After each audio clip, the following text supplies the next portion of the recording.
Hello everyone, Sunshine here with Awaken Solar, talking today about net metering with solar power in Utah.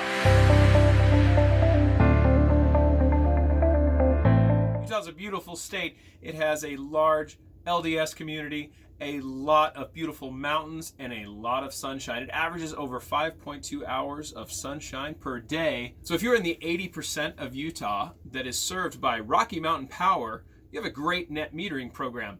Not as great as the good old days, unfortunately. Rocky Mountain Power has been altering the net metering program over the years, but today it's still a good program, as I said. The main change is that previously you could roll forward your net metering credits year to year, month to month, indefinitely, and Rocky Mountain Power serves part of Idaho and it still works that same way. Utah customers, when they changed this, were grandfathered in, the customers that already had solar. But today, if you go solar, your credits actually will roll forward all year until February, basically after winter. So if you bank credits in spring, which is very normal, and you bank some in summer and fall even, and then winter, the sun's not out as much, you'll be using a lot more power than your solar is making typically. And at the end of February, if you have any left, they are stolen. I mean, they expire, and you're zeroed out come March 1st. So what you want to do is at the end of February, if you have extra kilowatt credits, throw a party. Run an extension cord to your favorite neighbor, or perhaps borrow a Tesla. In a future video, we'll even explain how electric vehicles might solve all your net metering problems, or even all your problems, as they're amazing cars. The second thing that changed was the exact credit that you got per kilowatt hour for solar. And without getting too complex, the value is determined based on the rate schedule you're in. For average residential customers, basically, if you make 100 kilowatt hours with solar extra, you'll get credit for about 90 of those. So it works out to about a 90% exchange rate.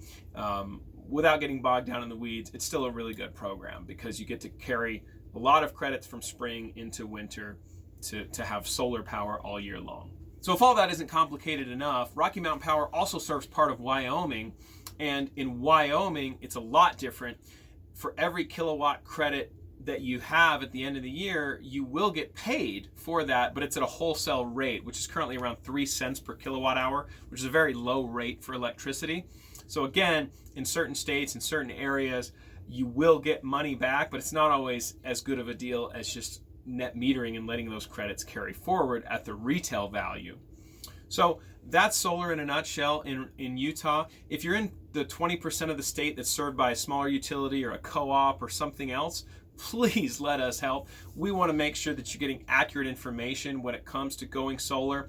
A sales rep may inadvertently even lie to you, one, because the net metering policy in that area may have changed, or just because they simply don't know it and they're just going off the Rocky Mountain Power net metering.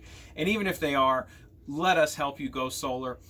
Hit us up on email or at Awaken Solar on social, and we'd love to help you for free go solar, guarantee you the best value and price in the industry from a good provider, and we can even deal with that whole process for you so you don't have to have a sales rep come to your house and try to tell you exactly what they're doing is the way to do it. We know from inside the industry. So again, I'm Sunshine with Awaken Solar. Have a great day.